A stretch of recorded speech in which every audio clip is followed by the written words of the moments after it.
എടി ഇത് മറ്റേ പീഡന കേസിലകത്ത് പോയ പയ്യനല്ലേ? ഓടി അവൻ എന്റെ കൂടെ പഠിച്ചാണ്. ഇറങ്ങിയതിനു ശേഷം ഇപ്പഴാണ് കാണുന്നത് ഞാൻ അവനെ.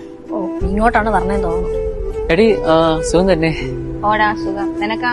സുഖം. നീ എപ്പം വന്നാ? കുറച്ചു ദിവസമായി. എടി പൂർണ്ണിമ ഇത് നോക്കിയാണ്ട് ഇതിന്റെ. എന്നാ ഞാൻ അങ്ങോട്ട്. ശരിയാണ്.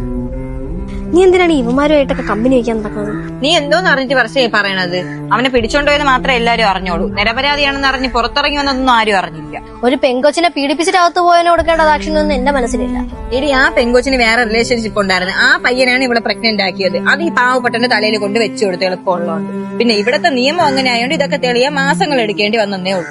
അതിന് ഇവൻ നിരപരാധിയാണെന്ന് ഞാൻ പത്രത്തിൽ കണ്ടിട്ടില്ല. എങ്ങനെ കാണും? പിടിച്ചോണ്ട് പോണതല്ലേ പത്രത്തിന്റെ ഫ്രണ്ട് പേജിൽ വരുള്ളൂ. ലാസ്റ്റ് പേജിലല്ലോ നോക്കാം. അവിടെ ഇങ്ങനെ കാണും. എടി നിന്നെ പറഞ്ഞിട്ട് ഒരു കാര്യമില്ല. നീ മാത്രമല്ല, ഈ സമൂഹമേ ഇങ്ങനെയാണ്. ഒരിക്കൽ ഒരു കുറ്റം ഒരുത്തന്റെ തലയിൽ വന്നു കഴിഞ്ഞാൽ അവ എത്ര നിരപരാധിയാണെന്ന് അറിഞ്ഞാലും അവരെ മൈൻഡിൽ നിന്ന് അതൊന്നും മാറൂല.